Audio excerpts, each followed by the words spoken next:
Hello friends, good morning.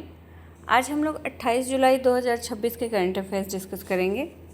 आज के set में टोटल 6 टॉपिक्स हैं, जिसमें पहला टॉपिक जो है वो सारनाथ से संबंधित है।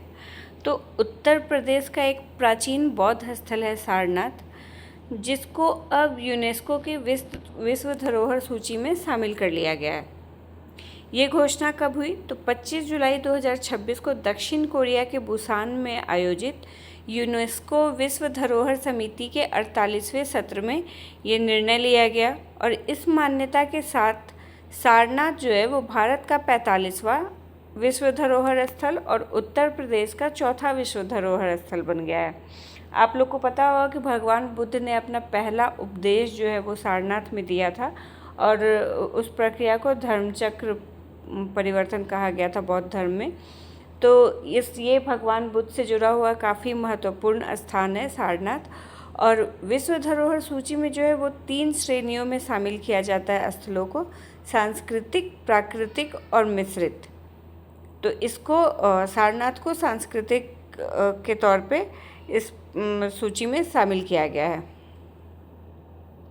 तो ये ज़रूर याद रखिएगा कि अब भारत के कुल विश्व धरोहर स्थलों की संख्या कितनी हो गई है, तो 45, और उत्तर प्रदेश से 4th सारनाथ जो है वो 4th विश्व धरोहर स्थल बना है यूपी से। नेक्स्ट टॉपिक भी नीट यूजी परीक्षा में जो अनियमितताएं हुई हैं, जो पेपर लीक का मामला हुआ है, उससे रिलेटेड है। आजकल डेली इस टॉपिक से रिलेटेड एक टॉपिक रहता ही है। तो जैसा कि धर्मेंद्र प्रधान ने इस्तीफ़ा दे दिया है, अब नए शिक्षा मंत्री भी बन गए हैं प्रहलाद जोशी, और इसके अलावा और भी जो इस क्षेत्र में काम हुआ है वो फास्ट ट्रैक कोर्ट का गठन, उसके अलावा जो बिल चलते आ रहा है पेपर लीक से रिलेटेड मुद्दों को देखने के लिए, उसमें भी संशोधन ला रही है सरकार। तो ये सारी प्रक्रियाएं लगातार जारी हैं और उसी दिशा में सरकार ने एक और नया कदम उठाया है। वो क्या कदम है? तो नेशनल टेस्टिंग एजेंसी की परीक्षा प्रणाली की समीक्षा और उसे अधिक विश्वसनीय, पारदर्शी और तकनीक सक्षम बनाने के उद्देश्य से एक उच्च स्तरीय टास्क फोर्स का गठन किया गया है। इस टास्क फोर्स की अध्यक्षता इन्फोसिस के सह संस्थापक और UIDAI के संस्थापक अध्यक्ष नंदन नीलेकनी करेंगे। तो भारत में आधार जो लॉन्च हुआ वो उसमें अध्यक्ष के रूप में यही थे नंदन नीलेकनी जी, और ये इन्फोसिस के सह संस्थापक भी हैं और अब जो ये टास्क फोर्स गठित हुआ है उसके भी अध्यक्ष रहेंगे ये। NTA की स्थापना कब हुई थी? तो NTA की स्थापना वर्ष 2017 में हुई थी। ये शिक्षा मंत्रालय के अधीन एक स्वायत्त परीक्षण संगठन के रूप में काम करता है और JEE और नीट जैसी जो देश की प्रमुख परीक्षाएं हैं उनको आयोजित करता है ये जो नया टास्क फोर्स गठित हुआ है ये बहुविषयक स्वरूप में बनाया गया है, जिसमें प्रशासन, विज्ञान, खुफिया और शिक्षा क्षेत्र के अनुभवी लोग शामिल हैं और ये एक 6 सदस्यीय समिति है। तो इसके जो 6 सदस्य हैं वो 6 के 6 सदस्य एक डिपार्टमेंट से नहीं संबंधित है, सभी अलग अलग डिपार्टमेंट से संबंधित है। तो एक तो नंदन नीलेकनी जी हो गए और बाकी जो सदस्य हैं उनको भी देख लेते हैं। तो बाकी सदस्य में पूर्व इसरो अध्यक्ष S सोमनाथ, फिर पूर्व खुफिया ब्यूरो निदेशक तपन डेका, IIT मद्रास के निदेशक V कामकोटी, पूर्व शिक्षा सचिव अनिता करवाल और लॉजिस्टिक्स विशेषज्ञ अमित लाल मीना। बाकी के ये सारे सदस्य और सारे अलग अलग स्ट्रीम से जुड़े हुए हैं और इन सभी को मिला के इस एक नए टास्क फोर्स का गठन किया गया है जो NTA जो परीक्षाएं आयोजित करेगी उसमें विश्वसनीयता और पारदर्शिता की जिम्मेदारी बनाए रखने की इनकी होगी। सार्वजनिक परीक्षाओं में नकल, पेपर लीक और अन्य जो अनुचित तरीकों पर रोक के लिए वर्तमान में एक्ट है, public examination prevention of unfair means act 2024 लागू है और इसके तहत सार्वजनिक परीक्षाओं में अनियमितताओं के खिलाफ कानूनी कार्रवाई का ढांचा तय किया गया है और इसमें ही अब सरकार संशोधन कर रही है और इसके तहत पेपर लीक के मामले में और सख्त कानून ला रही है और सख्त सज़ा का प्रावधान किया जा रहा है। तो देखते हैं, अभी संशोधन हुआ नहीं है, हो जाएगा उसके बाद वो भी हम लोग डिस्कस करेंगे। नेक्स्ट टॉपिक केरल सरकार के एक पहल से संबंधित है, बहुत अच्छी पहल है। केरल ने सरकारी स्कूलों में तकनीक आधारित पढ़ाई को मजबूत करने के लिए डिजिटल स्क्वायर शिक्षा पहल की शुरुआत की है।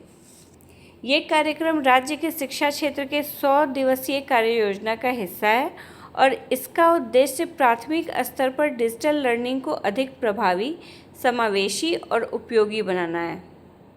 इस पहल का उद्घाटन कब किया गया? तो 26 जुलाई 2026 को केरल के मल्लपुरम में आयोजित राष्ट्रव्यापी ओरिएंटेशन वर्कशॉप में सामान्य शिक्षा मंत्री एन शमसुद्दीन ने इसका उद्घाटन किया और इस कार्यक्रम में केरल के सभी 14 जिलों के 4000 से अधिक हेडमास्टर और हेड मिस्ट्रेस ने वीडियो कॉन्फ्रेंसिंग के माध्यम से भाग लिया। तो ये केरल के सभी जिलों में व्यापक तरीके से लागू किया जा रहा है इस कार्यक्रम को। डिजिटल स्क्वायर को Kerala infrastructure and technology for education यानी कि काइट लागू कर रहा है और ये योजना सरकारी स्कूलों में लोअर प्राइमरी और अपर प्राइमरी कक्षाओं के लिए तैयार की गई है, जिसमें free and open source software आधारित शैक्षणिक टूल्स का उपयोग किया गया है ताकि कक्षा में डिजिटल सामग्री को और अधिक सरल और सुलभ तरीके से इस्तेमाल किया जा सके। इस पहल की एक महत्वपूर्ण विशेषता जो है वो एक्सेसिबिलिटी, मतलब इसमें दिव्यांग विद्यार्थियों के लिए अलग सुविधाएं जोड़ी गई हैं, दृष्टिबाधित छात्रों के लिए ऑडियो सहायता और चिल्ड्रन विथ स्पेशल नीड्स के लिए हाई कॉन्ट्रास्ट यूजर इंटरफेस उपलब्ध कराया गया है। तो ये सारी विशेषताएं हैं इस कार्यक्रम की। डिजिटल स्क्वायर किस राज्य सरकार द्वारा लॉन्च किया गया है? तो केरल सरकार के द्वारा लॉन्च किया गया है। क्यों लॉन्च किया गया है? तो सरकारी स्कूलों में तकनीक आधारित पढ़ाई को मजबूत करने के लिए। नेक्स्ट टॉपिक भी विश्व धरोहर सूची से संबंधित ही है।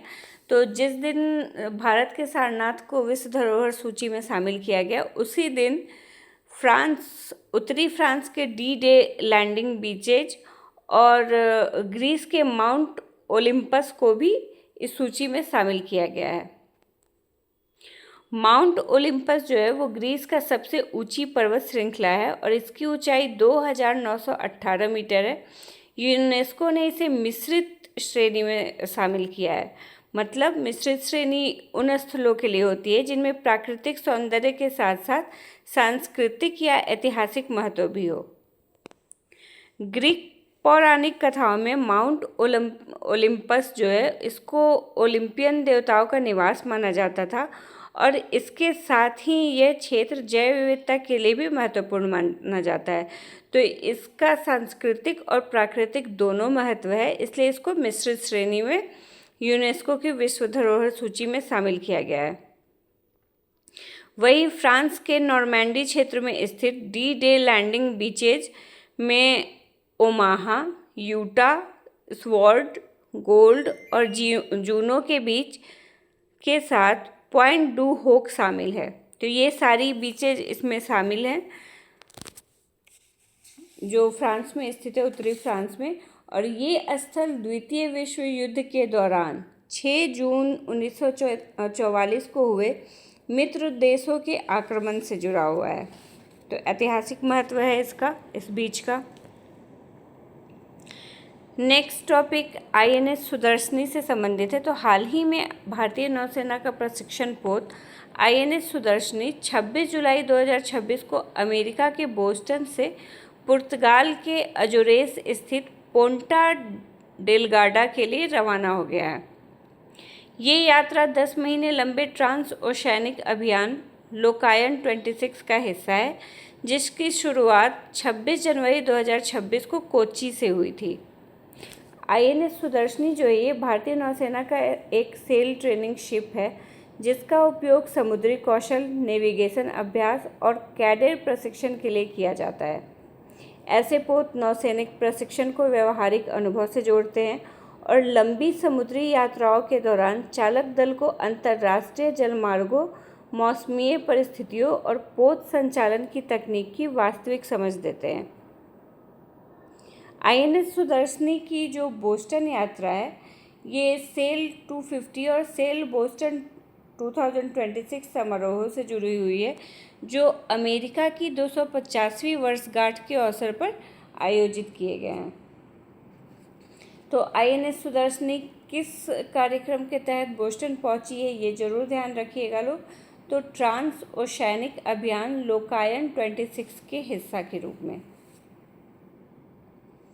नेक्स्ट और लास्ट टॉपिक भी बहुत इंपॉर्टेंट टॉपिक है, कॉमनवेल्थ गेम्स। जैसा कि आपको पता होगा कि स्टार्ट हो चुका है ग्लासगो में। तो स्कॉटलैंड के ग्लासगो में यह आयोजित हो रहा है और इसका आयोजन 23 जुलाई से 2 अगस्त तक किया जाएगा। ये कॉमनवेल्थ गेम्स का 23rd एडिशन है और इस बार इस खेल में कुल 16 खेल आयोजित किए जाएंगे, जिसमें 10 एबल बॉडी गेम्स और 6 पैरा स्पोर्ट्स होंगे। भारत की ओर से 125 सदस्यों वाला दल इसमें शामिल हुआ है और भारत ने बर्मिंघम 2022 में 61 मेडल जीतकर चौथा स्थान हासिल किया था। यानी कि लास्ट जो कॉमनवेल्थ गेम्स हुआ था उसमें भारत ने 61 मेडल हासिल किए थे, जिसमें से कि 22 गोल्ड था। लेकिन इस बार ये काफ़ी चुनौतीपूर्ण रहेगा क्योंकि बहुत सारे खेल कॉमनवेल्थ गेम्स से हटा दिए गए हैं और जो खेल हटाए गए हैं उसी में पिछले साल भारत ने काफ़ी अच्छा प्रदर्शन किया था। इस बार अभी तक भारत की ओर से 4 पदक जीते जा चुके हैं, जिसमें 1 स्वर्ण पदक, 2 रजत पदक और 1 कांस्य पदक है। स्वर्ण पदक किसने जीता है? तो वेट लिफ्टर मीराबाई चानू। उन्होंने महिलाओं के 48 किलोग्राम वर्ग में स्वर्ण पदक जीता है। वहीं ऋषिकांत सिंह ने पुरुष वर्ग में 60 किलोग्राम वेट लिफ्टिंग स्पर्धा में रजत पदक जीता है और मुथु पांडी राजा, इन्होंने भी मेंस 65 किलोग्राम वर्ग में वेट लिफ्टिंग में ही रजत पदक जीता है। वहीं झांडू कुमार जो हैं, इन्होंने पैरा पावर लिफ्टिंग में कांस्य पदक जीता है। तो ये 4 पदक अभी तक भारत के खाते में आ चुके हैं। आगे देखते हैं कितना टोटल पदक आता है। और मीराबाई चानू का ये लगातार तीसरी बार कॉमनवेल्थ गेम्स का स्वर्ण पदक है। तो ये जीत उनके लिए काफ़ी ऐतिहासिक जीत है। बाकी आगे भी इससे रिलेटेड जो भी न्यूज आते रहेंगे वो हम लोग डिस्कस करेंगे। और लास्ट में तो कौन सा देश टॉप रहा, भारत की क्या पोजीशन रही, कितने मेडल भारत को टोटल प्राप्त हुए, ये सब तो हम लोग लास्ट में डिस्कस करेंगे। तो ये हमारे आज के टॉपिक्स थे। मिलते हैं नेक्स्ट डे। अगर आपको इससे रिलेटेड PDF डाउनलोड करना हो तो आप ओनली BPSC की साइट या ओनली BPSC के ऐप के थ्रू डाउनलोड कर सकते हैं। और अगर वीडियो आपको यूजफुल लगे, पसंद आए, तो प्लीज़ वीडियो को लाइक, शेयर और सब्सक्राइब ज़रूर कीजिएगा। Thank you.